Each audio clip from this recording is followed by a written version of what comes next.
What's going on, everybody? C4 here. Welcome back to the channel. Just got some random gameplay going on in the background as it's Friday and the Madden servers are down. I can't access anything, and even when I try to go offline, I'm getting different errors and bugs and stuff like that on PC. So I kind of wanted to talk about something that I was just probably gonna, work in organically into a rebuild video, and that is talking about Madden 21's post-launch support. This big November update for franchise mode that will be adding some features. I don't know how many features. I'm gonna go through all the ones that they have planned. And hopefully that does come in November. I will say, as far as I know, and I can't remember where I heard it exactly. If I can find it when I'm editing this, I'll put the tweet up because I did see it on Twitter. But someone said that the updates that we're going to be getting in November will work with existing franchise modes, which will be pretty important. I have a plan anyways to start a new franchise mode when this update launches. But neither here nor there. Hopefully that happens. And for those of you guys that have already made the commitment to play Madden 21, when these updates come, it works to your existing franchise modes. But for everyone not, I kind of want to make this video because when we heard that we're going to be getting post-launch support for franchise mode in Madden 21 at the beginning of Madden 21, there was a lot of optimism. There's like, wow, maybe that could, they could find a way to salvage franchise mode this year in Madden 21. And for those of us that weren't buying the game right away, once it gets a little bit closer to holiday season, maybe these quality of life franchise updates will make it so you can buy the game at on sale or whatever and enjoy the franchise mode, because right now it's bad. I have been, not to make me sound old, but I've been doing Madden YouTube for almost 10 years now, and I can say easily, undisputedly, Madden 21 franchise mode has never been in a worse spot ever on YouTube. A lot of the top creators, a lot of the people that I enjoy watching are just playing older Madden games, or they're just not playing Madden altogether. It's bad. It is really bad. Like, it's never been this bad. You had the first month or whatever where it still was technically a new Madden, had some shine to it, and then Madden, usually the trend of Madden is like, all right, we'll say August, September is when it comes out. You're solid until like December, January, and then it starts, it's the off season a little bit. We're starting to slow down. All right, let's just chug on all the way till the next Madden comes out in the end of summer. This year, it was like August, September was all right. People are at least kind of watching. And then September on, dead. Absolutely dead. It's unfortunate. And I mean, if you were a new franchise creator or someone that wanted to just, finally start making Madden content, I feel bad for you. There's absolutely zero inspiration. There's zero room to grow.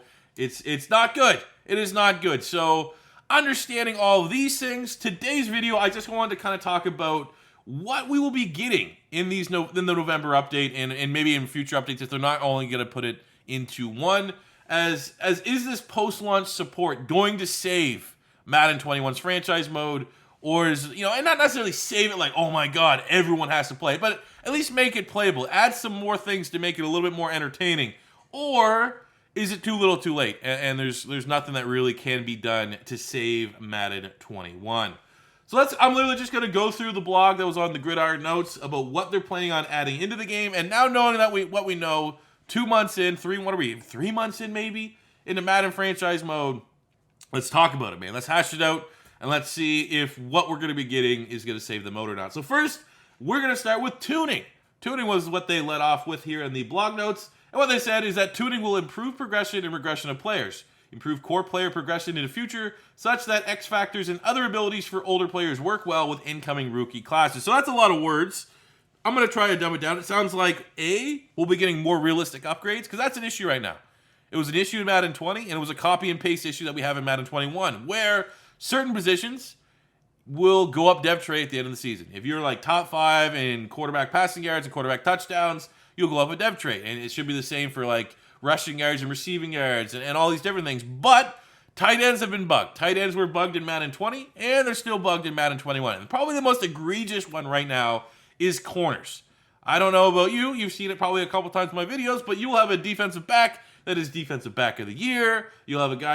I've seen defensive back of the year, defensive rookie of the year, and interceptions leader not go up a dev trait. That is not working as intended. So hopefully that will be something that comes in with the tuning, because that will definitely improve the quality of life of franchise mode just a little bit. And I'm also going to try to read between all this very long explanation of what tuning is, and for X factors and abilities that work well with incoming rookie classes.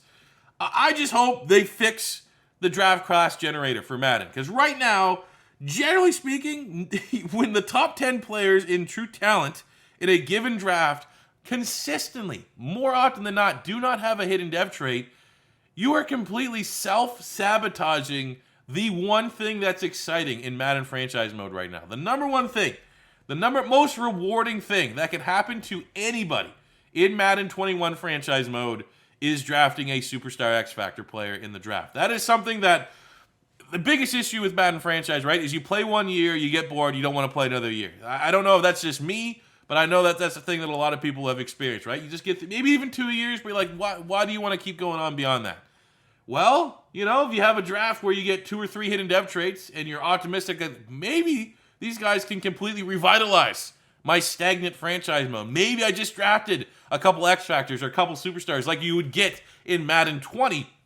However, in Madden 21, when I'm going to say, and I'm going to not only just use it as my experience, because I play a lot of franchise modes, but anytime I make a tweet about the dev traits and draft classes, I think I got almost 100 replies of people experiencing the same thing. So it's consistent from my limited scope that I would say 75% of the time, if you are drafting a player that is top 10 in true talent in your franchise mode, they're just going to be a normal dev trait. Why?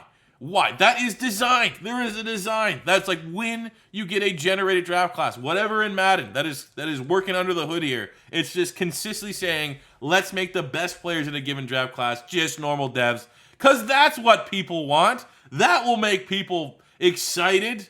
It's brutal. It's absolutely brutal right now, and I think that should be one of the top notes. And as I look through these post-launch supports, tuning for me is the biggest one. And I mean, that's not even really post-launch support. Tuning something that should happen every single patch, right? Tuning is essentially patching. But they need to fix that, man, for sure. Corner upgrades and definitely add and juice up these Madden-generated draft classes, right? Because, you know, here's a way of thinking about it, right? So if you're in a franchise mode, we say you have, you're the Bucks, right? And after the end of year 1, you didn't win the Super Bowl, Tom Brady retired. Right now in Madden, you'll be like, man, I don't know if I want to play another year. But you look at your draft class, you scout it, and you have a guy that's supposed to go late first round, but you did your scouting, and he's early first round quarterback. You're like, oh shit, this is Madden 20. I'm saying you probably have a 75-80% chance you're getting at least a hidden dev trait, if not getting a superstar player or superstar X Factor. In Madden 21, okay, so we'll keep it on that scope. If you know that you can now replace Tom Brady with a new regen, pretty much of Tom Brady, right? If you play FIFA, in FIFA, when Messi and Cristiano Ronaldo and all these guys retire, they get a regen. Some random custom created player will come back in the game, and they're going to be the next Messi, they're going to be the next Ronaldo. You do not have that in Madden. But if you're in that scenario where Brady retires and you know, going into year 2, you can draft a Superstar X Factor, a guy that's most likely going to be a Superstar or Superstar X Factor, you're probably going to be more inclined to play year 2 of that franchise mode. Year 3, year 4 with your new Tom Brady. However, in Madden 21, that 75% that we had in Madden 20 of him being hidden dev trait is 75% he's going to be normal dev trait. And just a big middle finger to like, oh, you want to replace Tom Brady? Well, here's a 73 normal dev stinker. Have fun grinding out some dev traits. Which, if by all means, there could be a segment of player that sees a quarterback with a normal dev trait and goes, I want to ball out with that guy and I want to grind the way from star to superstar to X Factor dev. That's going to be where I get my enjoyment. And hey, that's for you, fine. And I get that appeal. But most people want that immediate satisfaction, that immediate reward, that immediate endorphin rush of drafting a superstar X Factor, or drafting an absolute stud in the draft. And that's just end rant. We'll end the passionate rant here. They have to fix that, man. It is so brutal, and it's such a Madden 21 franchise thing to just handicap the top young players coming into the league every year without giving them a dev trait. It just makes negative sense, absolutely no sense, and I'm pretty much gonna have to say it's a bug of some sort, because there's no way a team of people would agree to do this by design. Next up, we have AI personnel management. The AI will make better team management decisions in the draft, free agency, and trades.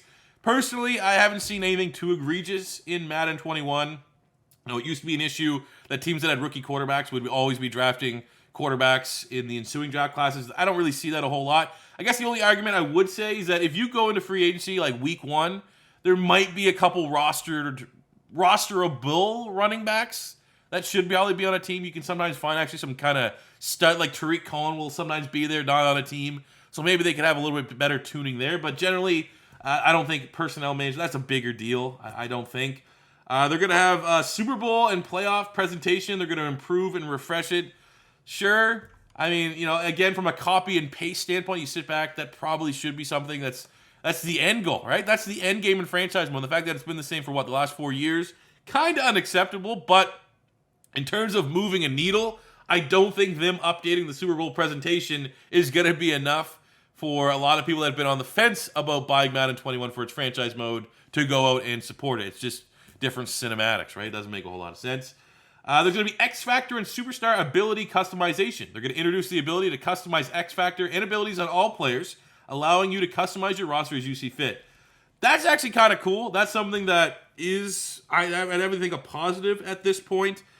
But, you know, it's essentially just make something that's a little less tedious. Because right now, if you really want to do that, you could. You just got to go in and change an X Factor's position. Hopefully get a reroll, switching them back to the normal position. Like if you want to switch, J.J. Watt's ability, you'd make J.J. Watt a left tackle and then switch him back to defensive end, and you might get a chance at re-rolling and getting something that's, different than Fearmonger or Stoppable Force or whatever, right? So the fact that they've kind of made it less tedious, it's always a positive, but is that a needle mover? Is that enough to save franchise mode? And when I heard about this initially, way back at the beginning of Madden 20, I was like, this is going to be a huge thing. Finally being able to add abilities. Now that we're where we're at in Madden 21 franchise, it's just more, we're going to make your life a little bit easier versus look at this brand new feature. So, I'm kind of on it. They're going to update career stats in the UI. We're going to get historical stat tracking and more immersion on how players have progressed in franchise mode. That's kind of cool. If this can get legacy, like the way that I'm seeing almost all these things, and we might as well just wrap it up here and go quickly. You're going to add better trade logic. I'm not seeing really ridiculous trades. Barely any trades whatsoever if you're playing in a one-man franchise mode.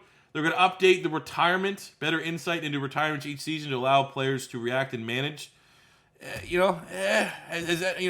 guess maybe there's been a couple surprise retirements that might have taken you by surprise, but, again, And then you got a playoff update. Add an authentic playoff bracket screen to see. So that's just window dressing. That does not really do much. And then they're going to add some commissioner tools. The ability to undo transactions. The ability to approve trades. The ability to reset a game in case of a disconnect. So obviously that's a little bit more niche. If you're in a multi-man league, this should be awesome. I'm actually wondering if you're just in a solo league, the ability to undo transactions. Maybe if there's like a really bad roster cut or a really bad trade in an event from the AI to AI, maybe if you as the sole commissioner league, you can go in and edit the AI transactions. Quality of life, sure. But now looking back at all these things, these are just things that it's going to be, the only positive I could see is that they get legacied in. So that the X Factor customization, the tuning, the trade logic, the commissioner tools, the career stats, if these things now just be they're in the game now in Madden 21 and they're going to automatically carry over for future Maddens. Because these are things that definitely, when you look at them, make franchise a little bit more robust in terms of information, in terms of presentation, which is always a positive. But if at the end of the day, you were kind of hoping for these franchise updates that we're getting in Madden 21 to move the needle. We keep using that as our phrase, to move the needle in support of you personally wanting to go out and buy this title. I could say now where Madden's at, now where I'm at personally with franchise mode, I'm not seeing anything in this November update that's going to save franchise mode. I'm not seeing anything that's going to make it a must-have stocking stuffer. I mean, I think literally the only people maybe is if you've played in multi-man leagues and you just kind of despised it and you're super about those commissioner tools that are coming in, which I could see that being something that could, if you're in a big multi-man league with your buddies and stuff and you're just like, I haven't had a reason to leave Madden 20, the commissioner tools that you might get at Madden 21 could be it. But for me personally, it's just one of those things. I want to talk about it today because it's coming. It's coming sooner than later. And I don't know, man. I still feel like the biggest thing when we left off with it, we started with it, the tuning progression, the realistic upgrades to DBs, the draft classes just being awful and not fun. That's probably as much as they could do feasibly in Madden 21 to help out franchise mode. But I want to hear what you guys think about all these things. Am I just doom and gloom? Are these things really going to save franchise mode? Or do we just need to suck it up, suck it up and just, for me, just keep on powering on, keep on trying to do different things. And hopefully Madden 22, when we get coaching carousel, scouting improvements, new scenario engine, new team chemistry system, relocation and branding assets to franchise mode, new uniforms, names, logos, and relocation options. Maybe we'll just have to wait. Maybe we'll just have to suffer and endure until Madden 22. But I'd love to hear your guys' thoughts in the comment section below. That does it for today. Hopefully after the UFC, after some college football tonight, Saturday night, I'll be able to hop in and record something, some sort of rebuild for you guys on Sunday before all the games kick off. But thank you guys for watching. And until next time, it's C4 saying peace.